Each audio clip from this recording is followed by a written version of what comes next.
Buenas tardes y noches a todos. A nombre de la Federación Teosófica Interamericana, nuevamente les damos la más cordial bienvenida a todos los presentes a esta magna Escuela Teosófica Digital 2020, con el tema general de Busca tu refugio solamente en lo eterno. En esta ocasión, le corresponde al hermano Enrique Rey compartirnos el tema Control emocional a través del refugio espiritual. Enrique es miembro de la Sociedad Teosófica en la ciudad de Puebla, México.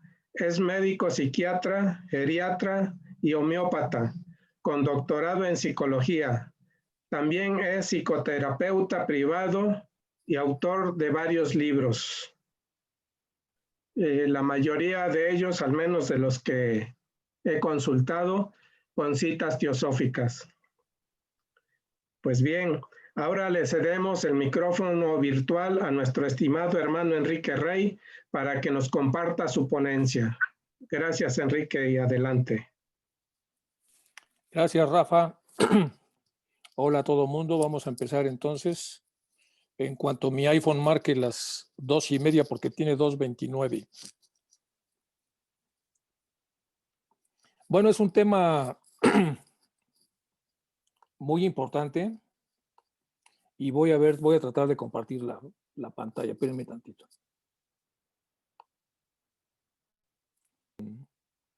En todos los problemas que tienen que ver con el desarrollo interior y en general con el despiste que muchas veces tenemos durante la encarnación para podernos mover bien en el entorno en el que nos toca vivir. Vamos a arrancar entonces con esto, algunas de las rutas de las emociones. El problema de las emociones es que la mayor parte de ellas ocurren en el ego inferior o en las partes circundantes al ego inferior. Están vinculadas al deseo, que como sabemos proviene de Kama, y eso genera de manera intuitiva, de manera instintual, una aproximación y al final una relación de apego. El apego se llama técnicamente en psicoanálisis una relación objetal. El desprendimiento de esto da una crisis muy fuerte porque es como una experiencia de amputación, lo cual genera un dolor enorme y el recuerdo del dolor a lo largo del tiempo se llama sufrimiento y esto produce una serie de concomitantes. Esta es más o menos la ruta tradicional de lo que serían los apegos que se hacen en el ego inferior asociados a ciertos estados emocionales. El segundo modelo es el modelo de deseo que se hace por competencia, donde el objeto compite contra otros objetos por la posesión de un producto y si no lo consigue, entonces desarrolla una emoción de enojo, con lo cual hay daño al objeto, es decir, al competidor que le ha robado el espacio. Y aquí se produce un karma y entonces hay no nada más un dolor actual, sino un dolor futuro. Estos son los dos modelos generales de emociones que vamos a observar en la literatura. Vamos a ver entonces ahora una serie de aclaraciones previas. Primero vamos a hablar de la estructura interior del ser humano, un poco de teosofía, los conceptos de aproximación y repulsión, algunas declaraciones de H.P. Blavatsky y finalmente voy a hacer una sinopsis del libro de Bhagavan Das para aterrizar finalmente en los temas de refugio espiritual. ¿Por qué Bhagavan Das? Bhagavan Das es un scholar sumamente brillante, un teósofo muy premiado. Fue premiado por Arundel poco antes de su fallecimiento, hizo muchos libros, fue miembro activo de la Sociedad Teosófica y sobre todo hizo un libro singular que es La ciencia de las emociones, que tiene una serie de peculiaridades que vamos a ver a lo largo de la obra y vamos a ver por qué supera con mucho la mayor parte de los textos que se han escrito en Occidente relacionado con emociones. Y dentro de esos libros de corte occidental también cuento el que yo escribí con mi hija, que tiene un modelo más bien intermedio, pero el de Bhagavan Das es impresionantemente profundo, ya lo veremos en las siguientes transparencias. Vamos con la estructura interior del ser humano, es esta. En las últimas charlas que dio, como saben ustedes, H.P. Blavatsky a un grupo selecto de alumnos en 1889, se hace un dibujo que es este que estamos viendo acá, del lado derecho.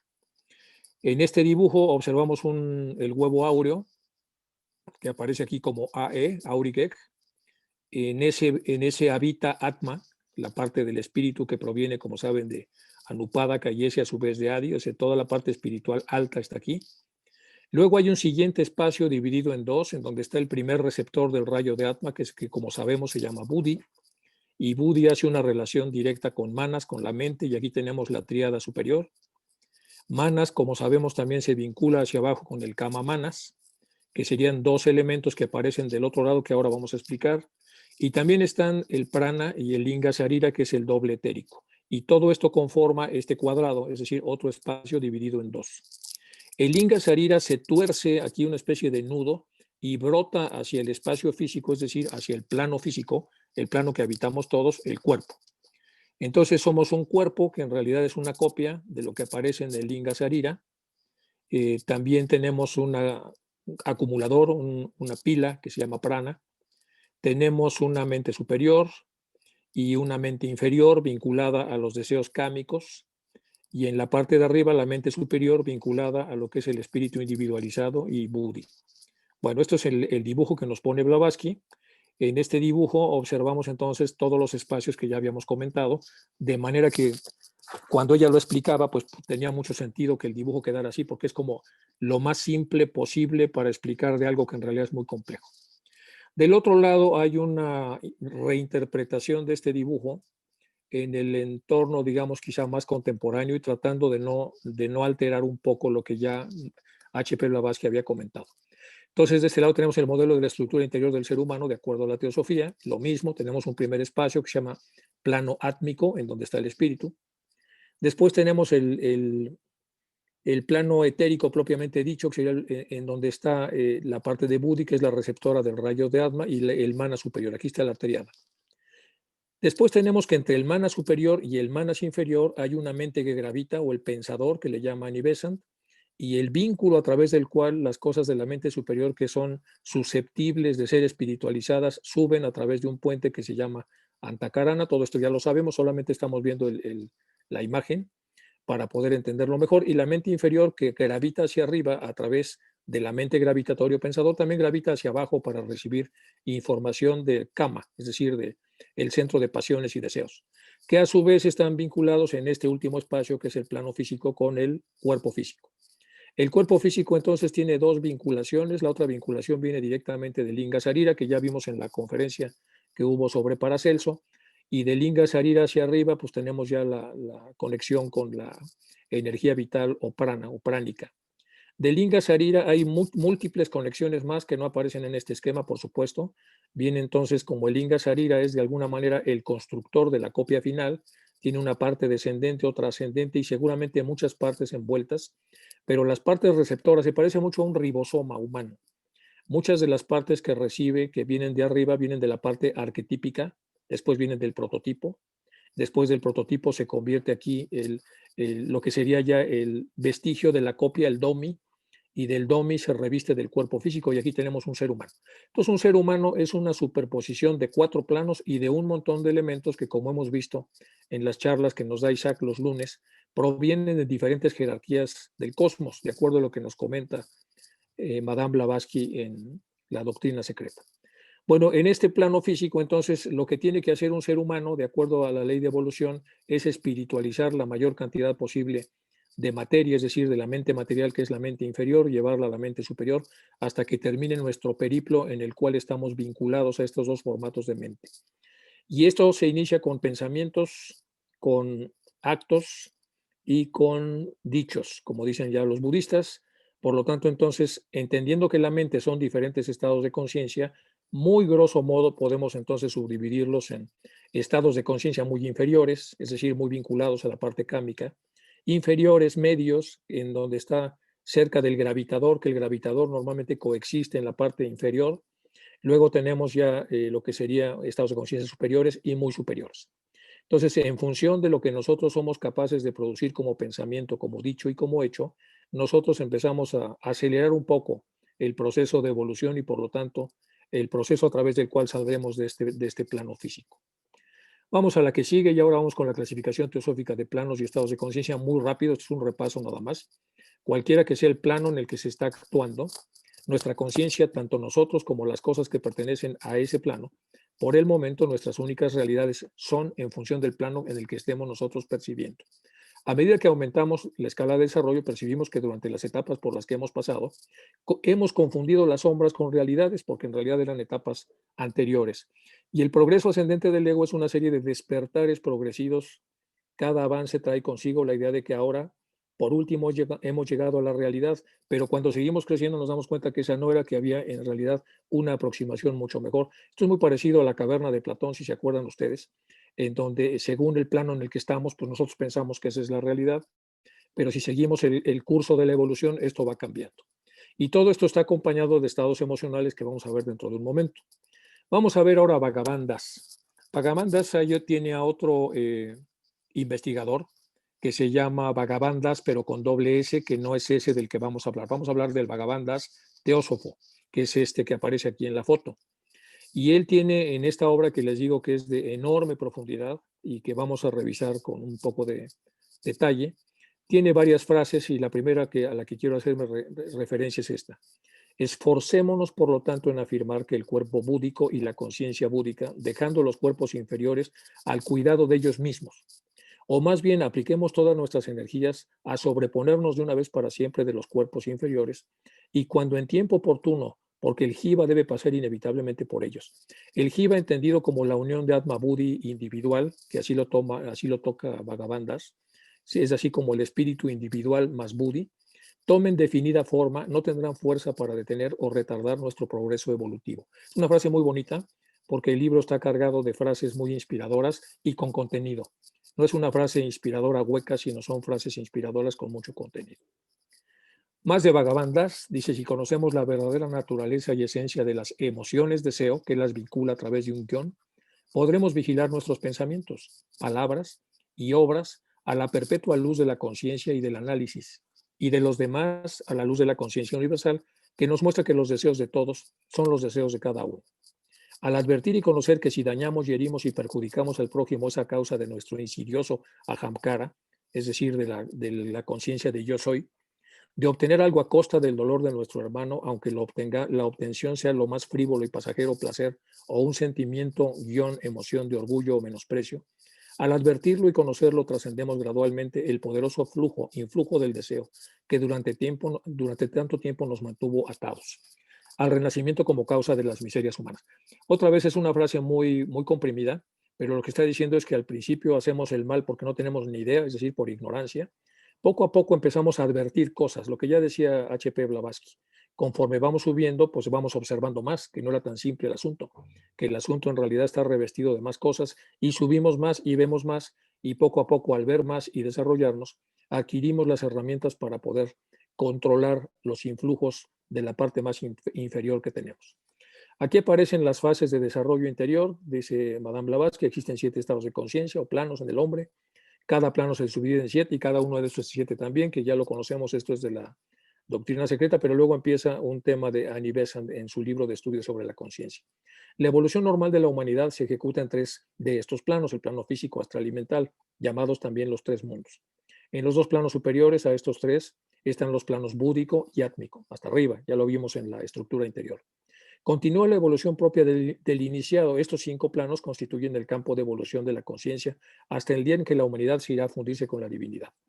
Los 2 planos siguientes, comenta, como ya lo hemos visto en las clases teosóficas, son los más elevados, representan la esfera de actividad divina, de todo lo que rodea y envuelva y de donde emanan todas las energías divinas que mantienen y vivifican al universo.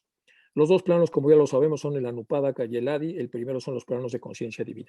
Bueno, eso es un poco para ver en términos un poco más complejos o un poco explicados con mayor profundidad, como es el común denominador de H.P. Blavatsky y luego tomado por Annie Besant, lo mismo que habíamos visto en la estructura interior del ser humano. Otra vez Bhagavan Das, para que ya nos metamos un poco en su libro. Dice: los seres superiores ríen muy raras veces. Hablando de la risa, ya entramos en las emociones. Pero en cambio sonríen con frecuencia. Aquí hay una diferencia entre reír, que es la explosión emocional hacia afuera cuando hemos observado algo que nos parece gracioso, o sonreír, que implica que estamos nosotros tomando con mucha tranquilidad una emoción de alegría. Su sonrisa es de ternura y de tristeza, dice Bhagavan Das. Está hablando de los seres superiores. De tristeza por ver sufrir a los otros, debido a que ellos tienen una compasión infinita, y de ternura por el deseo de consolarlos. Es decir, cuando ven las tonterías que hacemos, sienten por un lado tristeza, pero por otro también sienten ternura. Se enternecen de ver cómo las limitaciones que tenemos nos llevan a cometer errores. Sonríen no solo por verse capaces de consolar, sino porque conocen la ilusión y transitoriedad del sufrimiento. Pero en uno y otro caso sonríen por la acrecentación que en su interior adquiere el yo superior, al reconocer su identidad con el yo del prójimo. Vamos a empezar ya con las emociones. Entonces, el primer concepto, la emoción es como la electricidad, solo se ve a través de los efectos.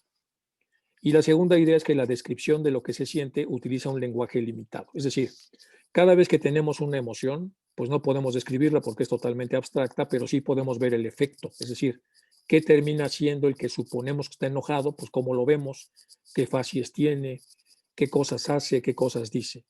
Y además, el que está enojado nos puede describir con las limitaciones de los lenguajes, de las lenguas romanas, latinas, eslavas, que son las lenguas europeas, que son mucho más limitadas que el sánscrito, pues nos dicen más o menos cómo se siente. Bueno, vamos entonces a hablar un poco de la energía que produce los estados emocionales. Pues la energía es la misma que produce el universo, que es la energía de Fohat. Es una voz tibetana, recordemos, es un término usado para representar la potencia activa del Shakti, la esencia de la electricidad cósmica, término oculto tibetano para expresar el Daivapakriti, la luz primordial y en el universo de manifestación siempre presente la energía eléctrica o incesantemente el poder formador y destructor de todo. Fohat es la universal fuerza vital impulsora, siendo a la vez el impulsor y el resultado. Es el principio animador que electriza cada átomo, haciéndole entrar en la vida. La inminente unidad que enlaza todas las energías cósmicas, tanto los planos visibles como los invisibles. El misterioso lazo que une al espíritu con la materia. El sujeto con el objeto, el puente por medio del cual las cosas existentes del pensamiento divino se imprimen en la materia. Esto que, ¿por qué estamos diciendo? La emoción no está alejada de lo que es el todo en el universo manifestado. Forma parte de esta corriente eléctrica, una electricidad metafísica que rodea a la electricidad física. ¿Se acuerdan ustedes que algunos de los especialistas de esto, los teósofos, comentan que en realidad la corriente eléctrica no pasa por el alambre de cobre, sino pasa por una especie de envoltura en un formato tipo de salchicha que es en donde realmente ocurre la electricidad? Sería como el astral de ese alambre. Sin embargo, en el plano físico lo que observamos es el alambre de cobre y lo que medimos es el efecto que tiene el alambre de cobre, suponiendo que es por ahí donde pasa todo el fenómeno eléctrico, cuando en realidad está pasando por otro tipo de vías que ya la física cuántica cada vez describe con mayor detalle. Como ha hablado aquí un poco Bhagavan Das de Shaktis, hay que hablar un poco de los Shaktis. Son las fuerzas de la naturaleza sintetizadas. Estas fuerzas son las siguientes. Primero la de luz y calor, después el poder del intelecto, después el poder de la voluntad. Más adelante quiero ir concretamente al quinto, que es el Kundalini Shakti, que es el poder o fuerza que se mueve en una vía serpentina o curva. Es el principio de vida universal que se manifiesta en todas las partes de la naturaleza y que incluye dos grandes fuerzas, una de atracción y otra de repulsión. Esto va a ser fundamental para entender las emociones. Entonces, de todos los Shaktis que existen, nos vamos a concentrar solamente en el quinto, que es el Kundalini Shakti. Ahora vamos con las emociones frecuentes y son concomitantes complejos. Después de esta introducción más teosófica, vamos ya a los detalles más emocionales. Estados emocionales frecuentes, esto ya es de la literatura obviamente menos profunda. Primero tenemos acá a este sujeto que percibe una situación interna o externa, la evalúa como muy satisfactoria y se pone contento, alegre. Este es el primer estado emocional reactivo. El segundo, se percibe una situación interna o externa y se evalúa como satisfactoria, sin embargo, nos da una respuesta de culpa. Es decir, la persona, después de haber cometido a lo mejor un fallo y ver que afectó a otra persona, y si tiene suficiente desarrollo interior, pues lo que termina sintiendo es culpa y entonces produce una imagen como esta. El tercero, percepción de una situación interna o externa con evaluación satisfactoria y la respuesta que le da es miedo. Es decir, la persona evalúa una situación como muy peligrosa para él y su reacción emocional es miedo y eso tiene una facies especial. La cuarta es una percepción ante una situación interna o externa que se ha evaluado satisfactoriamente y la respuesta es de tristeza. Es decir, la persona acaba de perder un objeto y está en su ego inferior, o la persona acaba de perder un familiar, o la persona encuentra que lo que acaba de suceder le ha dado tristeza y entonces tiene una fase especial. La quinta emoción clásica es la percepción de una situación externa que tiene una respuesta de rabia o de enojo, lo mismo, estamos frustrados porque acaba de suceder algo que no teníamos contemplado y que nos ha molestado, y entonces desarrollamos esta facies de tristeza. Y finalmente la sexta es de percepción de situaciones externas que nos dan vergüenza, nos sentimos avergonzados.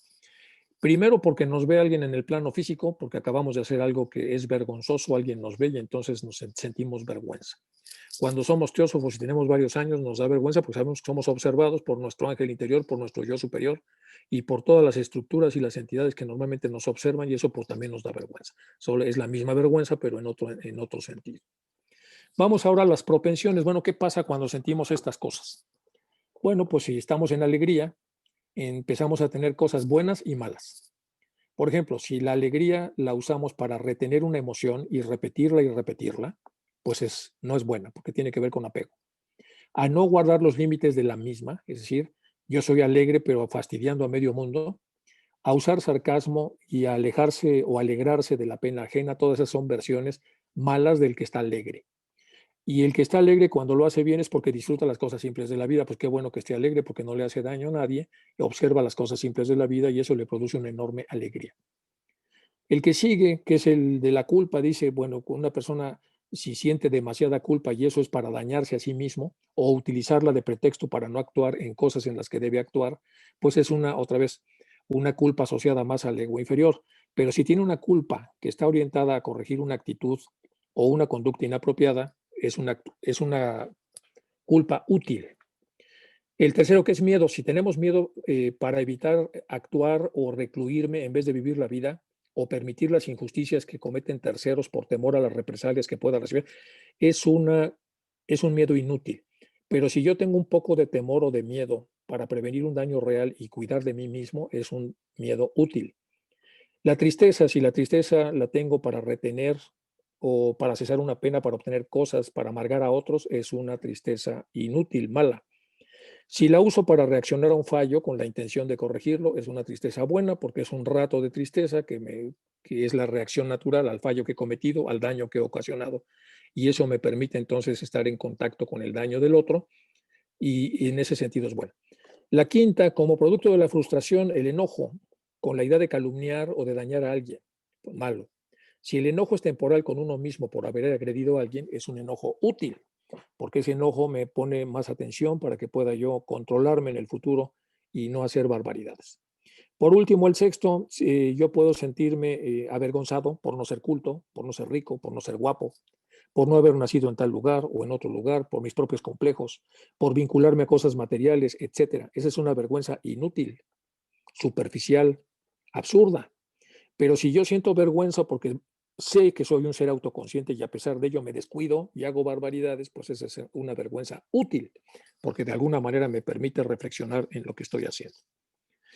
Bueno, aquí están las diferentes formas de la mente superior y abajo tenemos a la mente inferior. En la mente inferior tenemos al egoísmo puro, aquí está el pensador. Y entonces de entre la mente inferior y la superior tenemos que en la mente superior tenemos un altruismo puro, completo, y en la mente inferior tenemos un egoísmo puro, completo, y luego aquí tenemos diferentes matices. Es decir, primero un matiz en donde hay un egoísmo al 75 y 25, y la postura existencial primero del egoísmo puro es quiero todo para mí y los demás que se pudran, o sea, no me importa despojar al mundo. Segundo, a ver, déjenme ver que me está hablando Rafa. ¿Qué pasó, Rafa? Rafa, ¿qué pasó? Ah, ya me están llamando la atención por la velocidad, que vaya yo más rápido. Bueno, ahí les va. Entonces, primero, quiero todo para mí, no me importa despojarte, sería el egoísmo puro. El egoísmo 75-25 es quiero la mayor parte, pero bueno, te puedo dejar un poquito. El egoísmo intermedio, una vez que el alma sigue creciendo, es 50-50. Quiero que quedemos a medias. El 50% para ti aproximadamente y el 50% para mí. Estos son los tratos más justos dentro de lo que sería la fraternidad. Arriba tenemos, mientras seguimos creciendo, un egoísmo de 25 y 75 de altruismo. Entonces puedes quedarte con algo más que yo, no tengo ningún problema. Luego tenemos en la última fase un egoísmo de 10% y altruismo de 90%. Quiere decir, ya terminamos un trabajo juntos, solo dame un poquito, pero tú quédate con la mayor parte. Y si sigo creciendo, voy a llegar a un altruismo puro, es decir, todo para ti, nada para mí, yo no lo necesito. Aunque hicimos un trabajo juntos, yo puedo desprenderme con facilidad de la parte a la que tengo derecho por el esfuerzo que he realizado, porque no me importa compartirla contigo. Entonces, normalmente esta es la escalera, esta es la escala a través de la cual vamos creciendo. Al principio lo aplicamos a los hijos, a los parientes cercanos, a las personas que queremos, y en los estados más desarrollados de conciencia lo aplicamos a todo el que tiene necesidad de ser ayudado. Y en la medida entonces en las que ofrecemos este servicio, empezamos a gravitar en estos dos espacios, con lo cual tenemos un Dharma que vigila para retribuir, es decir, todo esto, aunque no sea la intención el ser retribuidos, nos va a ocasionar una retribución automática. Y cuando estamos en las partes de abajo, pues el karma vigila para devolver. Y aquí viene una frase de la primera de Samuel en la 30:01 que dice, Dios te devolverá todo lo que el enemigo te hubiese quitado, entendido el enemigo como el que te despoja de las cosas a las que puedes tener pleno derecho. Vamos con lo que sigue, yo superior, yo inferior, el pensador, y esta es la gravitación, es prácticamente lo mismo de lo que habíamos visto en el slide anterior, simplemente más gráfico y con menos claroscuros en este sentido.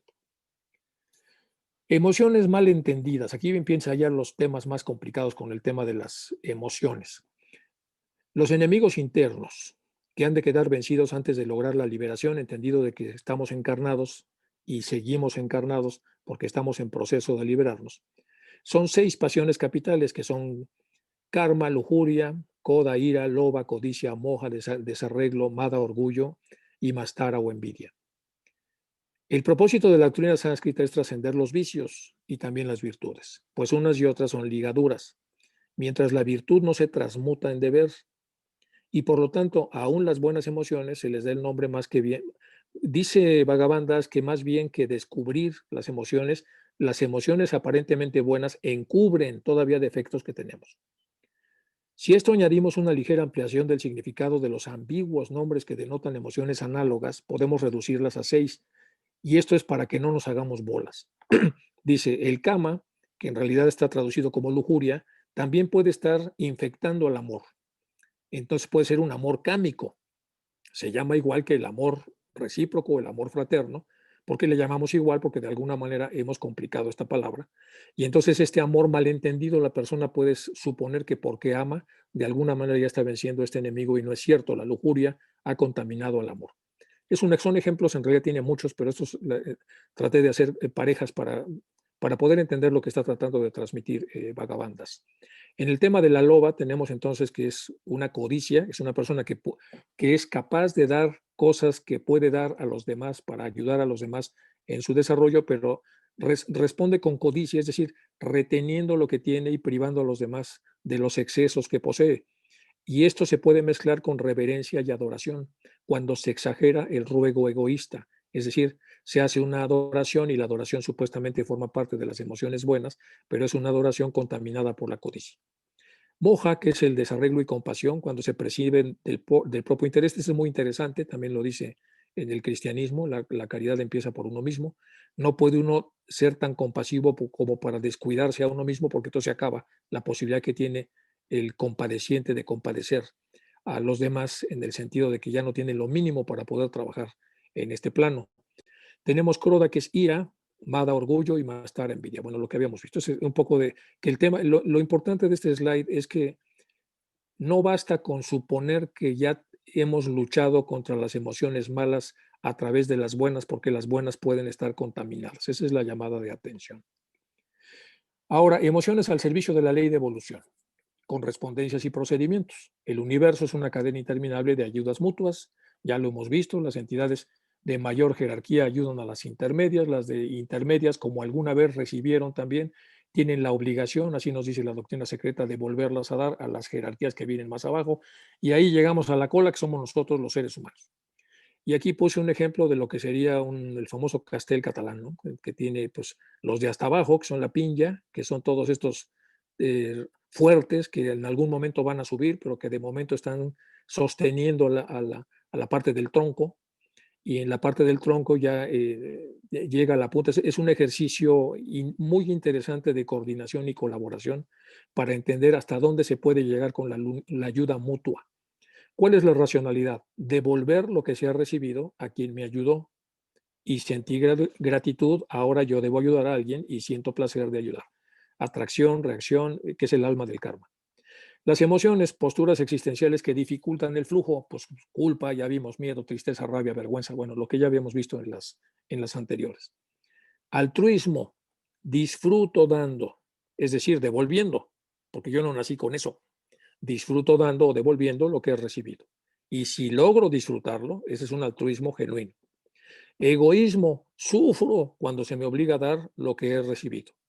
Y si hay sufrimiento, pues aunque esté yo dando, no estoy dando bien. Emocionalmente estoy contaminado.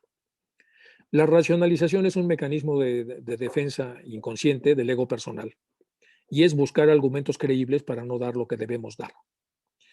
Cuando hacemos una racionalización nos inventamos una razón por la que no hacemos lo que debemos hacer, la que sea. ¿Por qué no le da a usted a ese señor? Pues porque es muy tonto, porque es muy flojo, porque no encuentra trabajo, porque para eso tiene manos, por lo que sea. Esa es una racionalización. Y luego llegamos al discernimiento. En el discernimiento se hace una selección de elementos por prioridades sin participación de la racionalización. Es decir, ahí encontramos los deberes que debemos hacer porque ponemos en una pizarra todo lo que hay y lo único que tenemos que hacer es ver qué es lo más relevante y qué es lo menos relevante. Con ello se construye una realidad con la racionalización, una realidad fantasmal que parece lógica, pero es falsa. Entonces, esa es otra forma de contaminación del flujo natural de desarrollo al que vamos los seres humanos. Otra vez Bhagavanda, ¿se pueden ver las emociones? No, no se pueden ver las emociones. Entonces, parece que los debates habidos en Occidente acerca de las emociones han resultado, en último término, que cada emoción es algo sui generis, sin ordenado enlace de unas con otras ni compatibilidad de reducción entre ellas. De modo que es imposible establecer una genuina, inarbitraria y natural clasificación de estos fenómenos mentales, dice Bhagavandas. Lo que está diciendo es, en Occidente han hecho un desastre con las emociones porque las describen de una manera muy errática y lo hacen de manera muy sui generis y como que se abandonaran unas de otras. Sin embargo, parece que este resultado no es definitivo, sino que cabe clasificar debidamente a las emociones, estableciendo entre ellas un enlace orgánico. Eso es lo que va a hacer Bhagavandas. Y con un genésico principio de evolución de lo simple a lo complejo. Es decir, un enojo suavecito, un enojo regular, un enojo muy grande y un enojo de furia desenfrenada, monumental, etc. Bueno, la última que vamos a ver de este tipo, antes de entrar ya al libro de Bhagavan, serían los concomitantes resultantes de los conflictos, las emociones. Y aquí pues tenemos varios, hay toda una teoría de conflictos, no vamos a ver todas, pero vamos a ver la atracción-evitación, evitación-evitación, atracción-evitación y doble atracción-evitación. El gozo por ofrecer un servicio es un sentimiento superior. Es decir, cuando yo ofrezco un servicio y consigo sentir gozo por el servicio que doy, eso viene de los planos sutiles. Da lo que puedas sin esperar nada a cambio, que no sea el bienestar de aquel a quien ayudas. Una frase que está haciendo alusión, esa sería la postura existencial de este gozo. El bienestar por recibir un pago por lo dado es una emoción inferior. Sistema límbico, ganglios basales, el putamen, todas las partes del cerebro que no es el cerebro más desarrollado. Da poco de lo que puedas y asegúrate que te reconozcan, te agradezcan y te den algo a cambio. Es decir, presume lo poquito que das, que ya lo habíamos visto cuando hicimos la presentación, ¿se acuerdan ustedes de Bajasrava, el padre de Nachiquetas? Entonces, ¿cuál es la postura existencial? Debo dar, pero siento feo. Debo no dar y siento alivio, alegría y disfrute. Entonces, haré como que doy sin dar. Y aquí una cosa que complica mucho es el uso de eufemismos. En el uso de eufemismos, a la hora de tomar el doble atracción y evitación, nos equivocamos.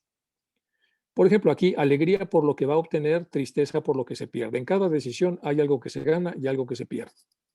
Entonces, si tenemos un perro muy viejo, tenemos un gato que ya es muy longevo y vamos al veterinario y nos dice, podemos ponerlo a dormir, pobre gato. Y decimos, bueno, lo positivo es que ya no va a sufrir. Lo negativo pues, es que me voy a quedar sin gato.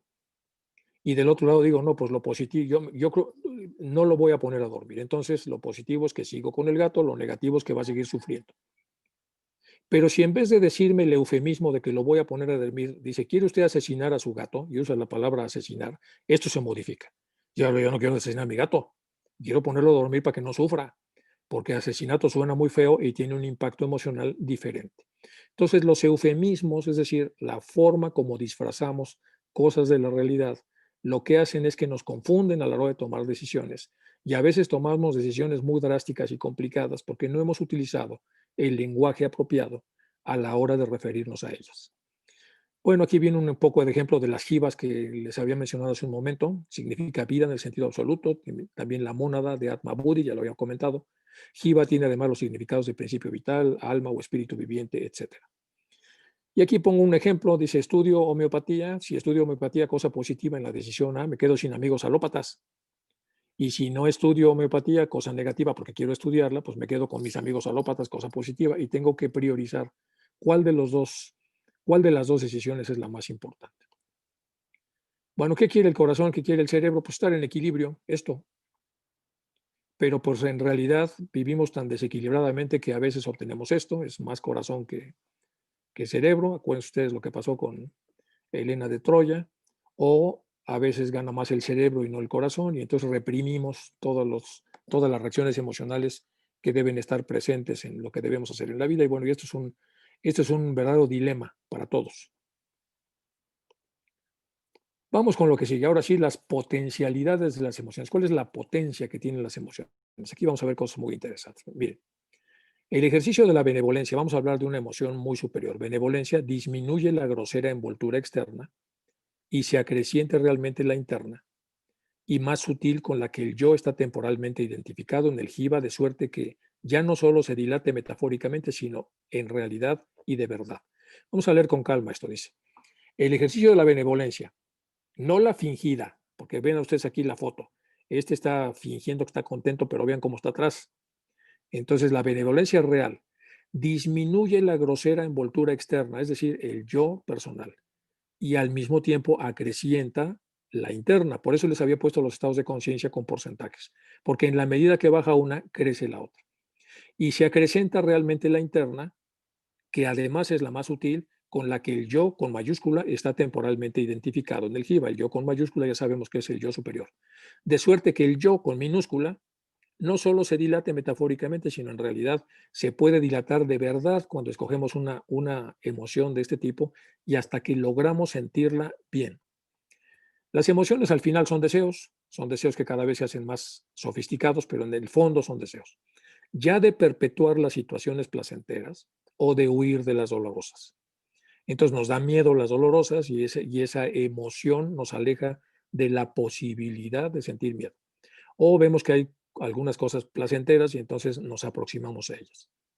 La expectante satisfacción y el deseo de su no satisfacción anticipa, en imagen y esperanza, el correspondiente placer y dolor, y esto establece la posibilidad, la plasibilidad o doloricidad del total estado de ánimo. Así es que la emoción principia y regresa a un positivo sentimiento de placer o dolor y se dirige y termina en un posible estado de placer y dolor. Es decir, la emoción al final puede ser algo muy simple. O produce placer o produce dolor, por lo menos en los estratos más bajos. Una cosa es el deseo emoción, es decir, el deseo que va a producir una emoción para que yo me aleje del dolor y me acerque al placer, especializado por las circunstancias. Y otra cosa con el placer y el dolor especializados por su correlatividad con dicho deseo emoción.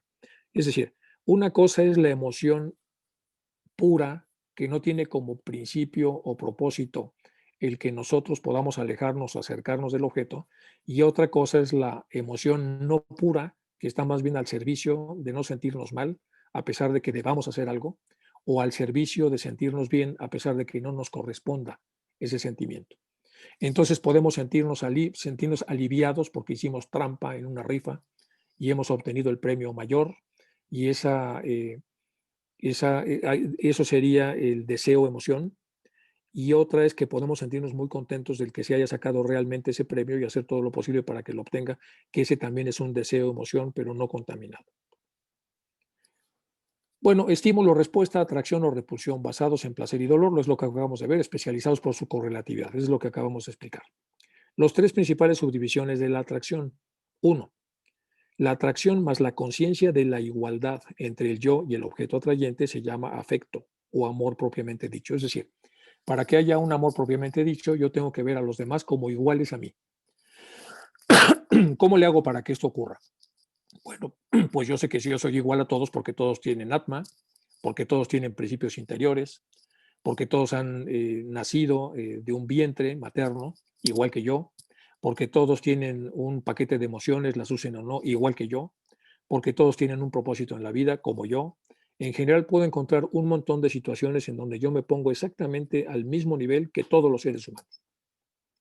Si yo no hago este ejercicio y me empiezo a sentir diferente a los demás, ya no voy a tener entonces el afecto apropiado de lo que sería la conciencia de igualdad. 2.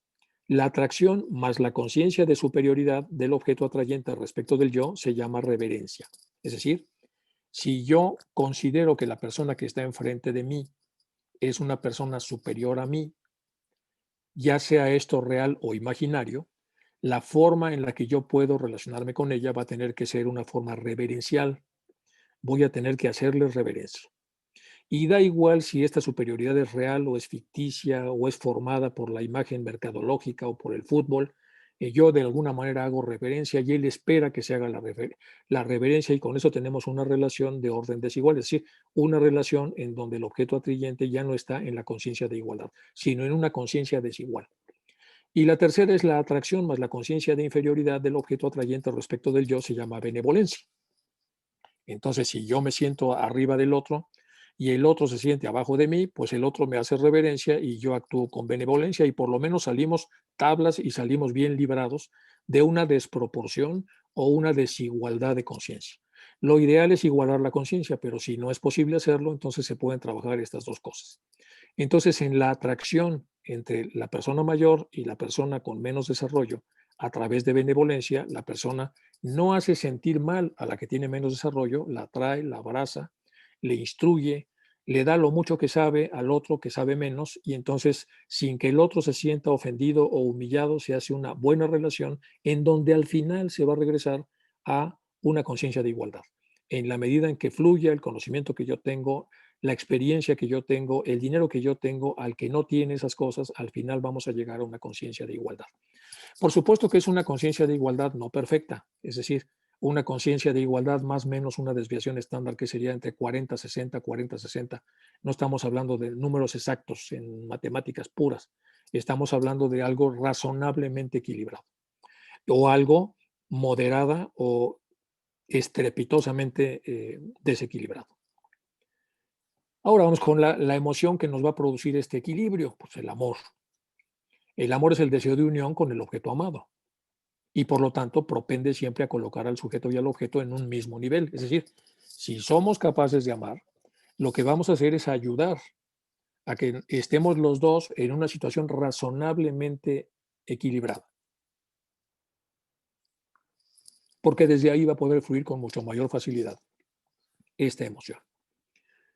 La mutua atracción de dos jivas tiene por fundamento el que uno posee cierta cualidad de la que el otro carece, y esto es precisamente lo que proporciona el terreno común. Estas son las relaciones complementarias. La posibilidad de unión entre ellos se da precisamente por esta correlación entre lo que yo tengo y el otro no tiene, y el otro tiene algo que yo no tengo. Los cambios mutuos proseguirán hasta que por igual hayan desaparecido las deficiencias y las eficiencias. También la acción del amor conduce a la ecuabilidad, y según el superior cumpla las deficiencias del inferior, irá alzándole en su nivel y posibilitará la unión. Es decir, el verdadero amor por el prójimo al final nos lleva a una conciencia de igualdad, y si lo traducimos socialmente, a una sociedad más igualitaria, más justa. Frase de Bhagavandas. Los devas se alimentan de las suavísimas emanaciones de materia sutil que acompañan a las nobles emociones y que también sirven de alimento a los cuerpos mentales de otros seres. Vamos ahora al tema fundamental de Bhagavan cuando habla de esas problemáticas relaciones de superioridad, igualdad e inferioridad.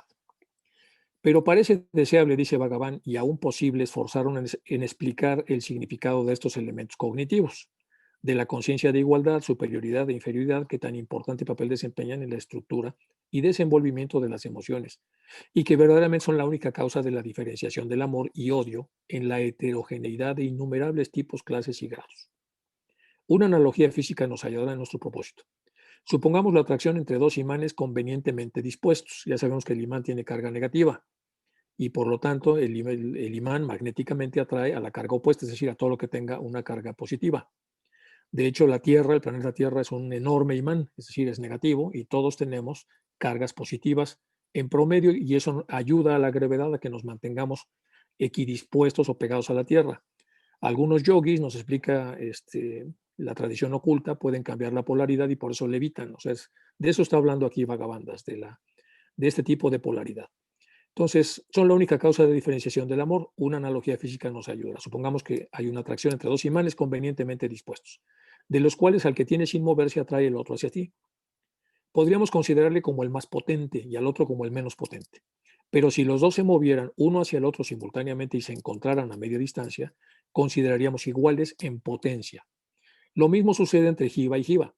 Supuesta la atracción entre dos jivas, el que primero se mueva hacia el otro será inferior y el que primero atraiga al otro será el superior en aquel espacio y tiempo. Si ambos se mueven simultáneamente el uno hacia el otro, serán iguales. Fíjense aquí lo importante que está diciendo. Aquí ya está transformando en comportamiento. Son dos que se gustan, vamos a poner dos adolescentes, son jivas y jivas, y el primero que se mueve hacia allá y se acerca al objeto al que se siente atraído, va a entrar en una situación de inferioridad, está solicitando. Y el otro, que es el al que se le está solicitando, pues obviamente se le suben los humos a la cabeza, pero aún subiéndosele ya está en una posición de superioridad. Deberán corregir de inmediato esta situación para volver otra vez al nivel que se requiere para que realmente el amor verdadero pueda fluir entre ellos. Atracción, gusto o amor, ¿qué implica? Uno, que el contacto y asociación con otro objeto empíricamente considerado haya de resultar en algo placentero, aunque no podamos resolver aquí el problema general de si el placer precede o sigue al dolor, porque acuérdense que placer y dolor están más en la parte física, es decir, en el ego inferior. Dos, también implica el recuerdo de la experiencia, y esto es súper importante. Desde que somos niños, desde que somos pequeños, nosotros empezamos a hacer canales de razonamiento, sistemas anteródromos y retródromos cognitivos, a través de los cuales suponemos que hay ciertos caminos que nos llevan a estados de placer o de bienestar y otros caminos que nos alejan de esto. Cuando evocamos estos caminos, estamos hablando de recuerdos. El recuerdo es una evocación y tiene que ver con la memoria presente, es decir, la memoria de la encarnación. La memoria no presente, la memoria antigua es la memoria reminiscente, pero aquí está hablando de la memoria presente.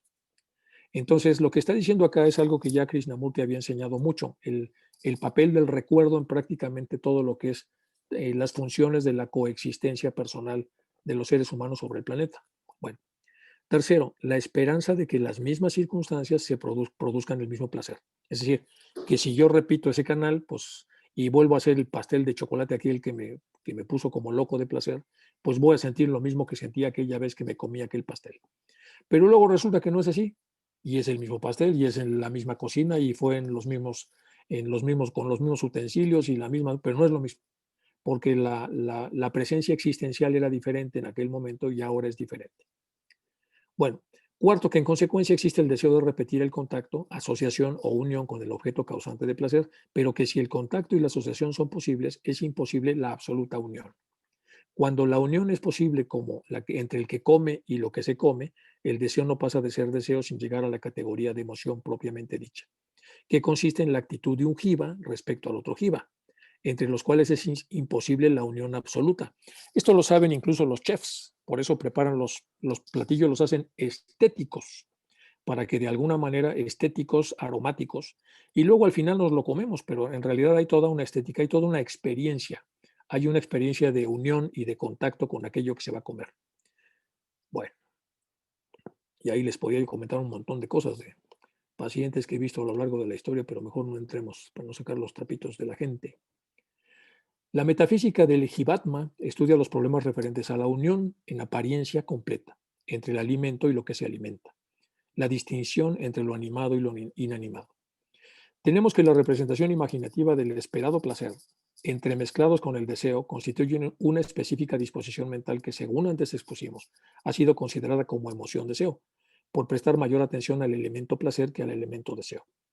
Según queda expuesto, los sentimientos propiamente dichos son únicamente el placer y el dolor, como grados especiales del autoconocimiento, autosentimiento y autoconciencia. Es decir, empezamos a comer aquello que estamos comiendo, empezamos a degustar con lentitud, dejamos que el paladar decida si aquello realmente es exquisito o no es exquisito.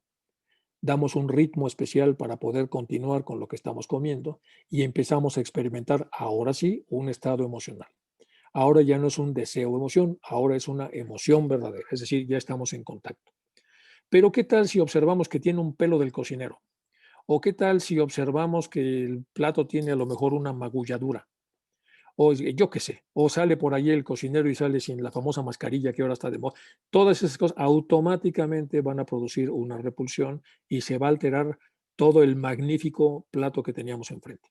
Entonces, somos seres que cognitivamente estamos despiertos, entre comillas, para el plano físico, y de todos esos movimientos vamos a hipotecar el que podamos tener una emoción apropiada o no apropiada. Y bueno, vamos ahora al famoso libro. Esta es la portada del libro. Dice The Science of... este es otro, perdón. Este es otro de los libros, no es el libro de Bhagavan. También es de Bhagavan, pero vamos a ver algunas cosas que vienen en esta obra. Dice, de la misma manera que hemos analizado la atracción, podemos analizar la repulsión, disgusto, odio, cuyas tres principales subdivisiones son la ira, el temor y el menosprecio. Cuando estamos iracundos, cuando hay igualdad entre el sujeto y el objeto y estamos iracundos, queremos alejarnos. Cuando tenemos temor, cuando el objeto es superior al sujeto, queremos alejarnos. Y menosprecio, cuando el objeto es inferior al sujeto. Igual, es un tema de alejamiento. En el Pranavada hay varios bosquejos de triadas psicológicas, como por ejemplo el deseo, emoción y pasión, o deseo, antojo y voluntad, que se derivan en la mutua reacción entre el conocimiento y la reflexión y el deseo y la acción. Más o menos lo que estaba yo comentando de lo que pasa en la cocina, cuando empezamos a observar que hay cosas raras que están sucediendo ahí en relación a lo que estamos comiendo o tomando. El Pranavada de Gargayana es sánscrito para producir la palabra Aum. Es un libro de Bhagavan Das publicado en 3 volúmenes en los años 1910 y 13 por la Sociedad Teosófica. Y, a ver, espérenme un segundito. ¿Qué pasó, Isaac? Bueno, Das dice que el trabajo es una traducción resumida de un texto antiguo desconocido por un sabio llamado Gargayana. Vamos a ver cómo vamos con el tiempo. Vamos más o menos bien. Espérenme. Significado y subdivisiones del amor. Recordemos que inferiremos la emoción a través de su comportamiento, porque no podemos saber la emoción, pero sí podemos observar el comportamiento concomitante. La atracción que se experimenta hacia un igual es el deseo de unirse con el objeto atrayente por medio de una permutativa reciprocidad, pues la unión absoluta solo es posible por el desenvolvimiento de las formas que envuelven y separan a los jivas, las individualidades, de las formas por las cuales y en las cuales únicamente el amor o el odio entre jiva y jiva. De los grados de reciprocidad y de los objetos de ella se derivan las subdivisiones de esta emoción capital. Entonces, ¿qué es lo que observamos? Pues cortesía, amistad, que son dos efluvios naturales del amor propiamente dicho. Amor propiamente dicho es el deseo que mueve a la unión por medio del grado máximo de reciprocidad en todos los aspectos de la vida humana. La demostración física es el abrazo, la compañía constante y la convivencia en un mismo lugar. Respeto, estimación, veneración, adoración. Es decir, si nosotros observamos a un grupo de personas que se aman, una pareja que se ama, una pareja añosa, y observamos que sin que nadie los vea y sin que exista ningún interés, son excesivamente corteses y son excesivamente amistosos y son excesivamente amorosos, nosotros podemos concluir que esos comportamientos presuponen que en la parte de atrás hay necesariamente una emoción de amor. El amor propiamente dicho, entonces, tiene una serie de concomitantes como son el abrazo natural y genuino, la compañía constante, el querer estar con esta persona, con el padre anciano, con el abuelo anciano, con el abuelo convaleciente y la convivencia en un mismo hogar o lugar. Y al final, entonces, lo que surge de esta convivencia es un enorme respeto, es decir, una aceptación de las circunstancias tal como son, una enorme estimación, es decir, aprecio. Aprecio es agregar valor, contrario al desprecio, que es restar valor, y una enorme veneración y adoración. Bueno, este es como lo más a lo que puede llegar un ser humano en este plano cuando realmente está con los objetos amados. Vamos con la atracción hacia superiores, cuya superioridad no es muy grande. Pues hay estimación que es el respeto aplicado preferentemente a una o a varias cualidades y disminuido de las demás. La demostración física es el pranama, que son los alemas, reverencias, inclinaciones de cabeza, etcétera. Este es medio superior a mí y entonces yo para poder, tengo que hacer un ritual para que la persona de alguna manera eh, acepte que pueda haber una relación entre nosotros. Cuando la superioridad es mucho mayor, el respeto asciende a veneración y tiene su forma expresiva en la genuflexión y el acatamiento y el toque de pies, que es una exageración. Y cuando la superioridad es completa, enorme, como la de Dios, la veneración se transforma en adoración. Entonces tenemos aquí los grados. Aquí nos está dando Bhagavan Das, que hay graduaciones. Entonces, adoración es algo increíblemente superior a mí, veneración es medianamente superior a mí, y estimación y respeto es moderadamente superior a mí. Pero los seres humanos que transformamos estas cosas en patologías, puede ser que de repente un jefe, director, presidente o lo que sea, requiera adoración como si fuera un dios y no es un dios, y ni siquiera es una persona suficientemente separada de la base en donde está la persona que pretende interactuar con él. Y entonces hacemos un lío fundamental de estas posibilidades. Entonces, en su estado natural, estas son las posibilidades sanas y las posibilidades no tan sanas ya dependen de cómo el ser humano transita a la hora de hacer la interacción con otros seres humanos y lo que exige de acuerdo a estos elementos a la hora de la interacción. Vamos con benevolencia, ternura y piedad. Benevolencia es la atracción hacia un inferior, manifestada físicamente, por la sonrisa placentera, la actitud de protección que denota en este caso sentimientos de superioridad y ventaja acompañados del deseo y voluntad de dar. Entonces se es benevolente cuando se es medianamente superior al otro objeto y uno funciona de esa manera. La atracción en mayor grado a la benevolencia, todavía hacia un inferior, se llama ternura, cuya manifestación física es la caricia. Y por último, la piedad y la compasión, manifestadas físicamente por las lágrimas, mueven a un superior a suplir con su eficiencia las deficiencias del inferior, aún antes de que éste impetre auxilio. ¿Qué quiere decir? Entonces estamos hablando de la misma emoción, solo que con diferentes grados. Empezamos por benevolencia, seguimos con ternura, que es de mucho mayor intensidad, y terminamos con piedad, que es cuando la persona ya se siente totalmente conmovida.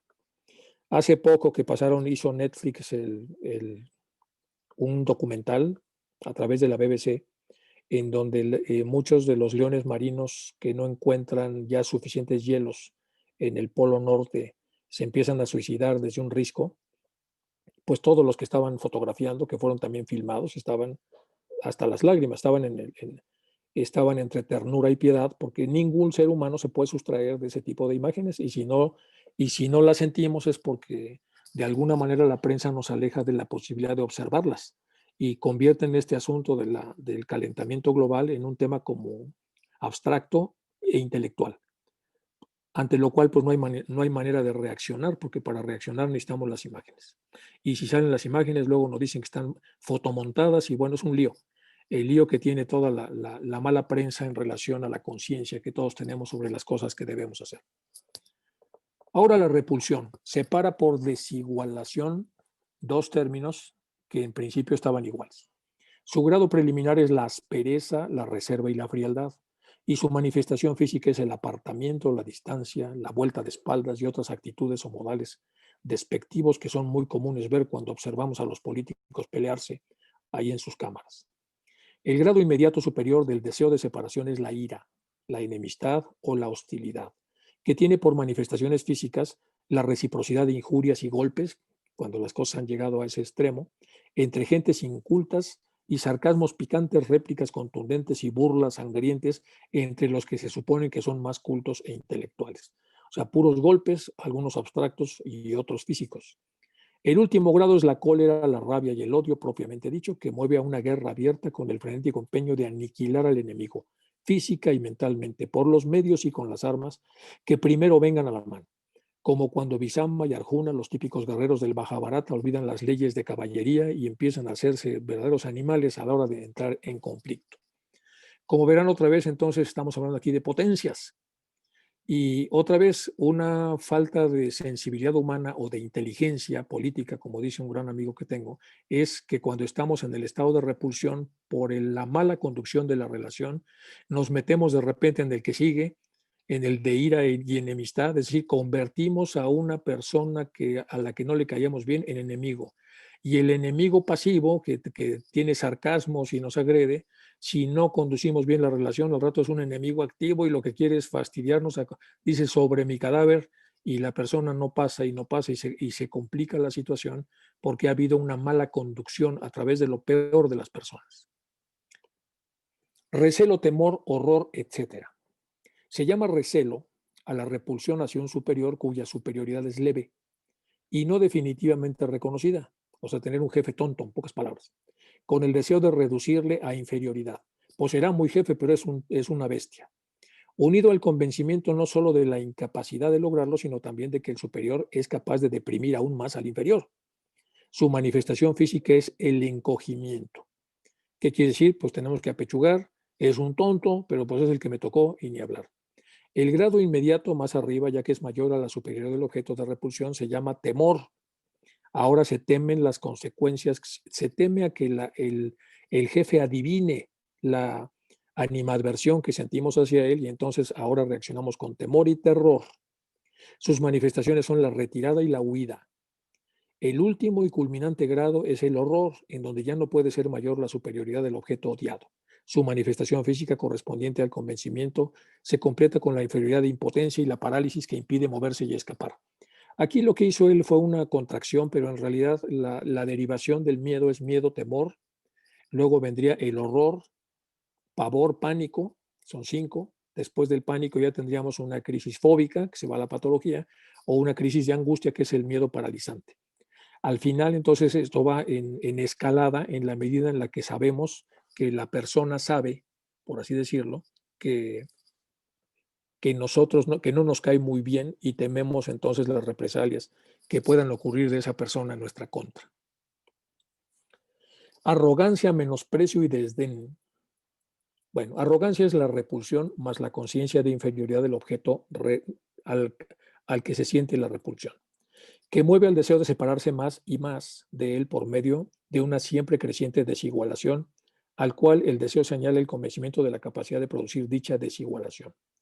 Altivez es el desprecio subjetivo de la arrogancia. Se es altivo porque ese es el aspecto más subjetivo del ser arrogante, creído, sangrón, petulante, payaso, estirado, que se sienten hechos a mano, paridos por los dioses. Bueno, ya saben ustedes a qué se refiere. Sus manifestaciones físicas son la mirada de arriba abajo, la cabeza erguida, etcétera, etcétera. En el grado inmediato es desdén, que tiene por manifestación física la mueca y la sonrisa burlona. El tercer grado se llama menosprecio, cuya manifestación física encierra el empujón, el pisoteo y otros ademanes y frases por el estilo, como las de hacerle polvo, romperle el alma, ponerle el pie en el cuello, etcétera, etcétera. Bueno, estas dañan mucho al objeto inferior y ya sabemos que esto está vinculado al karma. Y bueno, pues ya vean ustedes cómo va derivando, con qué sabiduría y con qué profundidad las emociones. Vamos ahora a una síntesis de esto que estamos viendo en el libro de Bhagavan. Primero vamos a ver el ensayo de la clasificación de las principales virtudes y vicios. Entonces tenemos la atracción entre iguales, fíjense bien, la atracción entre iguales en las 3 ascendentes modalidades antes mencionadas engendrarán normalmente las siguientes virtudes. ¿Cómo sabemos que 2 iguales se tratan con respeto y con una fraternidad apropiada? Cuando vemos entre ellos comportamientos de urbanidad, cortesía, finura, suavidad, miramiento, amistad, sociabilidad, afabilidad, afectividad, familiaridad. Definimos operacionalmente cada una de estas unidades que acabamos de expresar y luego las medimos en la forma en la que se convive o no se convive en una familia, en una cámara, en una dirección general o en un ambiente político.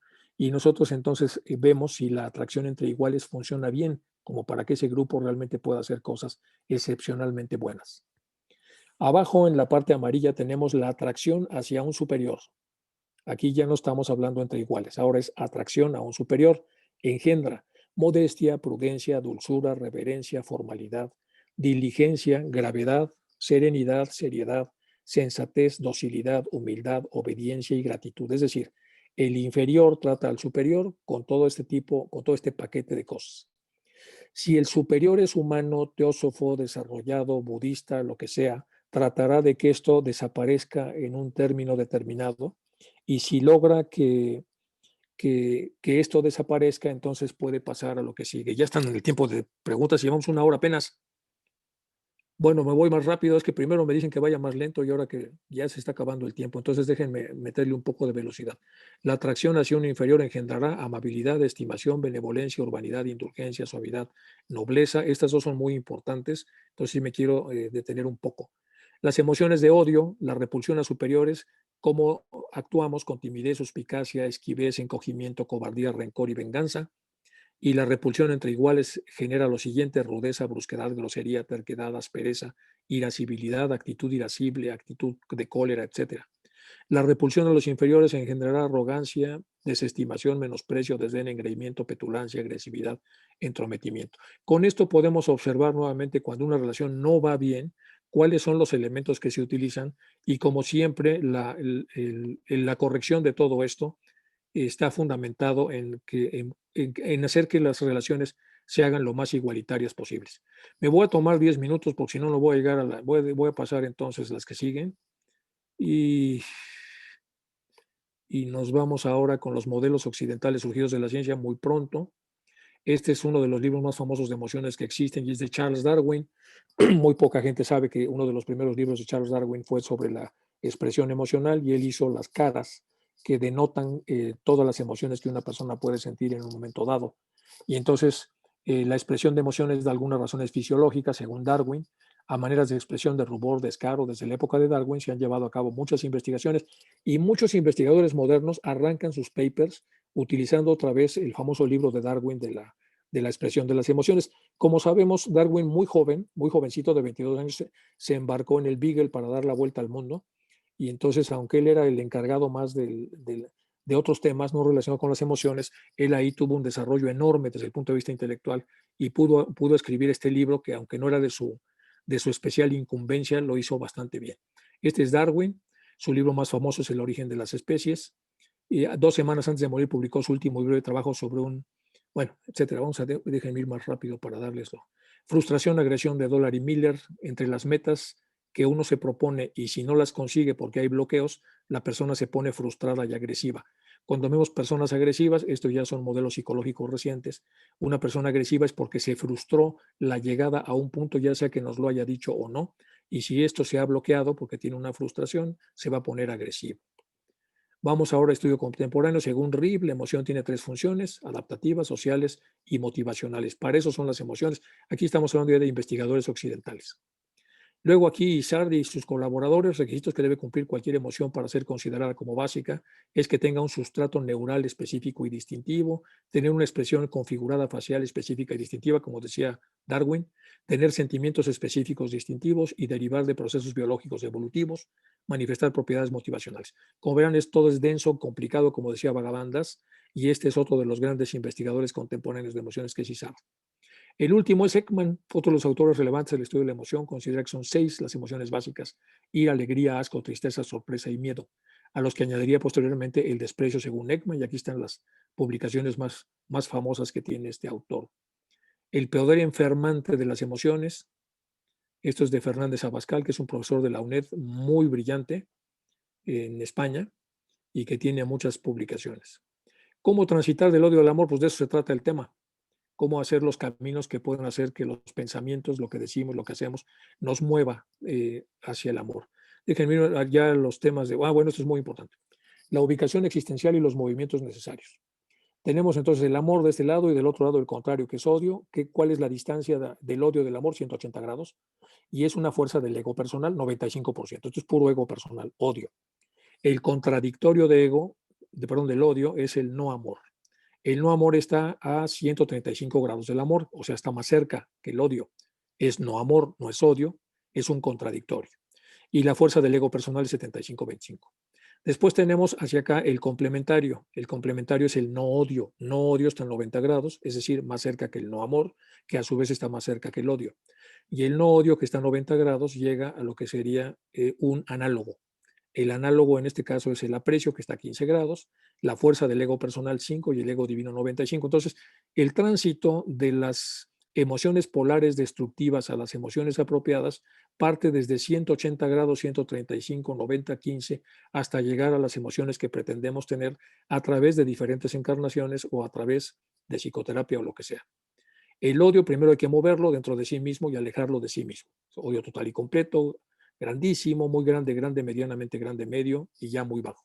Y el aprecio, moverlo dentro de sí mismo y acercarlo al amor, como un aprecio bajísimo, muy bajo, bajo, etcétera, etcétera. Vámonos ya al refugio espiritual, que es el otro el tema del, bueno, podemos decidir, sí, este es el famoso auriga, esto es lo que está en el museo, ¿se acuerdan de Atenas? Esta es la imagen del auriga y esta es la escultura que hay. Y esta es una escultura de lo que es el auriga y los caballos, el caballo que emocionalmente va hacia abajo y el que va hacia arriba. Y esto está en el diálogo de Fedro, que todos conocemos, en donde se le pregunta a Sócrates que dé una alegoría sobre el alma y dice que el alma es como una auriga, es decir, un cochero que lleva las riendas, que es la mente, y que va sobre dos caballos, uno que es de naturaleza animal, que los animales tienen dos caballos oscuros que van hacia abajo, y otro es como los de los dioses. Entonces estamos condenados a un término medio, como dice el Buda, y es decir, lo que nos mantiene más o menos en desarrollo es estar lo más elevados que podemos, sabiendo que somos humanos, es decir, que no podemos deshacernos del caballo oscuro y por lo tanto en este estado de la evolución en la que estamos, lo que podemos hacer es la vía media, pero siempre lo más cercana posible a lo superior. De repente asomamos el pescuezo, como dice la alegoría de la caverna, y vemos el mundo de los dioses, pero luego regresamos al inevitable mundo donde estamos sembrados. Bueno, ¿qué es eso del refugio espiritual? Si las decisiones son tomadas por el pensador con esas herramientas, la mente influida por lo inferior tomará decisiones que seguramente causarán daño. El daño inmediato a otros vuelve a través del karma, etcétera, etcétera. Practicando el Dharma, ¿qué significa practicar el Dharma? Literalmente significa lo que sostiene. El budismo afirma que aunque en este momento la mente está dominada por el engaño y la distorsión, en última instancia hay un aspecto de la mente que es por naturaleza puro y sin mancha, y que al cultivar esta pureza y eliminar los oscurecimientos mentales estamos alejados de experiencias sufrientes e insatisfactorias. Buda enseña la pureza potencial de la mente como un principio fundamental de su doctrina, la posibilidad de liberación y omnisciencia, la naturaleza de las tres joyas de refugio, Buda, Dharma y Sangha. Las 10 acciones virtuosas, nos dicen los budistas, el proceso de autocultivo tiene muchos niveles. Para los principiantes, sin embargo, la primera necesidad es evitar las 10 acciones no virtuosas y observar sus opuestos. Buscar un refugio interno a las afecciones son físicas. En lugar de maltratar, debemos valorar y cuidar la vida. En lugar de robar, debemos dar libremente lo que podamos para ayudar a otros. En lugar de tomar a los compañeros de otros, debemos respetar sus sentimientos. 4 acciones se refieren al discurso. En lugar de mentir, debemos decir la verdad. En lugar de causar desarmonía, al calumniar a otros, debemos alentar la virtud al hablar de sus buenas cualidades, por muy sinvergüenzas que sean. En lugar de hablar con dureza y agudeza, nuestras palabras deben ser suaves, amables y amorosas. Y en lugar de convencer sin incentivo, debemos participar en actividades significativas. Finalmente, 3 de las 10 acciones tienen que ver con la mente. Debemos reemplazar el apego por el no apego, la mala voluntad hacia los demás con sentimientos de amor y compasión, y creencias incorrectas con actitudes realistas.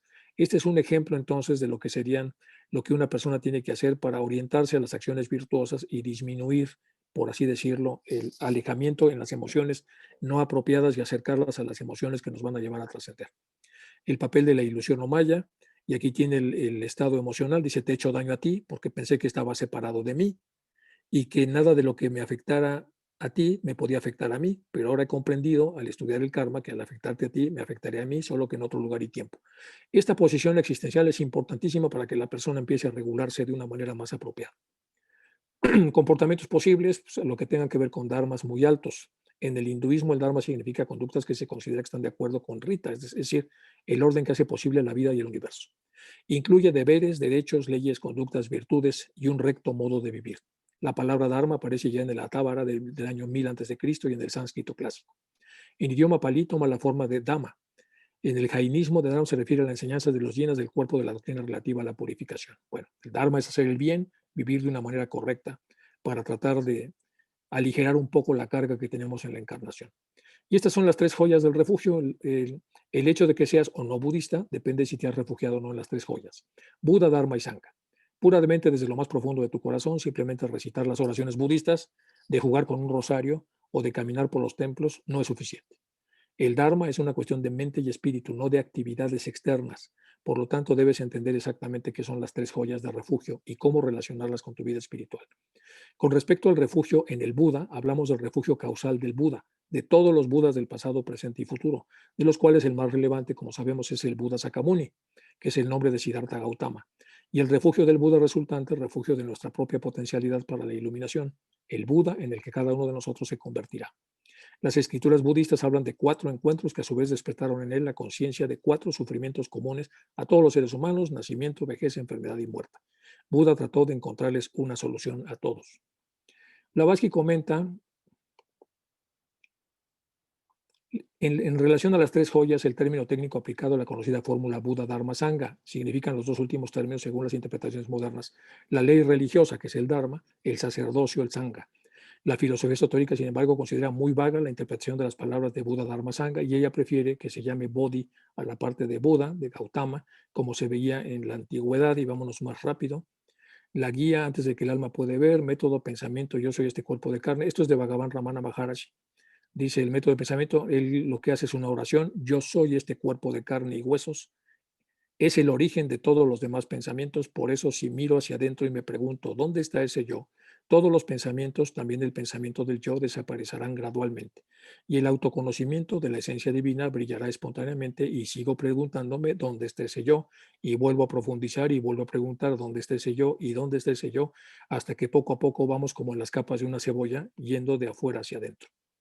Cuando nos refugiamos y nos convertimos en budistas, debemos honrar a la familia de los Budas, no hacerlo a lo tonto. Participar en cualquiera de las 10 no virtudes después de no habernos refugiado es deshonrar al budismo. Nadie te pide que seas budista. Eres budista porque lo has decidido ser. Por lo tanto, debes clarificar como tal, y la calificación mínima es evitar las 10 no virtudes y cultivar sus opuestos. Cuando algo hace que surge el apego o ira dentro de ti, lo menos que debes hacer es hacer un esfuerzo para no ser superado por ese estado mental distorsionado, y en cambio mantener una actitud libre y amorosa. Uy, a ver, ya para que vayamos a las preguntas. Este está muy largo de explicar, dejen ver si nos da tiempo de explicarlo. Dicen que no, ya estamos en el tiempo de preguntas y respuestas. Bueno, las vidas pasadas, las fuentes interiores, las escondidas en las cavernas del corazón. Aquí están los skandhas: impulsos, deseos, instintos preexistentes, fuentes exteriores, entidad con materia astral, el guardián que evita que lleguen estas malas influencias al centro del pensador, pero que normalmente está distraído si no se le entrena bien. El guardián lo que hace es detectar y enfrentar, pero esta barra significa que la persona no está suficientemente atenta o no está suficientemente desarrollada para activarlo, con lo cual esto entra como Pedro por su casa a la antesala del pensador. Y entonces, cuando entra en la antesala del pensador, el pensador ya fue contaminado por todas las energías oscuras. En la parte de arriba, entonces, el pensador automáticamente ya tiene un karma de pensador, es decir, las fuentes interiores ya causaron el que pudiera entrar al tomador de decisiones toda la basura que tenemos ahí. Sin embargo, hay una zona de transformación del pensamiento en acto, zona de reconsideración, a pesar de que ya hayamos iniciado un acto que está de alguna manera pervertido por las no virtudes. Y aquí tenemos todavía la opción de una cancelación del acto y fortalecimiento interior, pero si no lo hacemos, otra vez en esta lucha de fuerzas nos vamos al acto envuelto en materia física, y por lo tanto desarrollamos el acto, desarrollamos karma y volvemos a lo mismo. Se va sobre los escándalos, etcétera, etcétera. Este es un círculo bastante complicado, pero bueno, a eso se refiere. Vamos ya con las conclusiones. Poneros a investigar, dialogar, trabajar, comparar, descubrir, buscar refugio y empezar a desarrollaros. Las virtudes y vicios humanos, eso está muy largo, lo vamos a brincar. Otra vez, este Bhagavad Gita era tan famoso que le hicieron un sello postal en la India. Este es el sello postal, en el que no sé en qué año lo sacaron, pero sacaron un sello postal que se timbró en las cartas que se enviaban en alguna, me parece que fue en 1930 aproximadamente.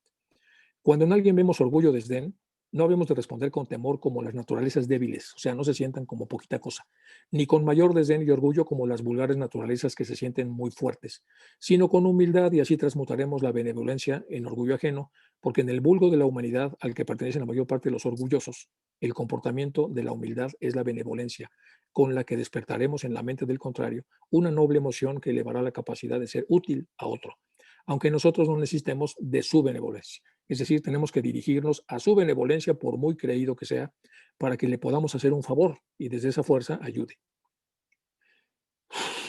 Bueno, esto ya no va a dar tiempo. Un poco de Kandinsky. Y ya, nos pasamos a las preguntas y respuestas. A ver, mi estimado Isaac.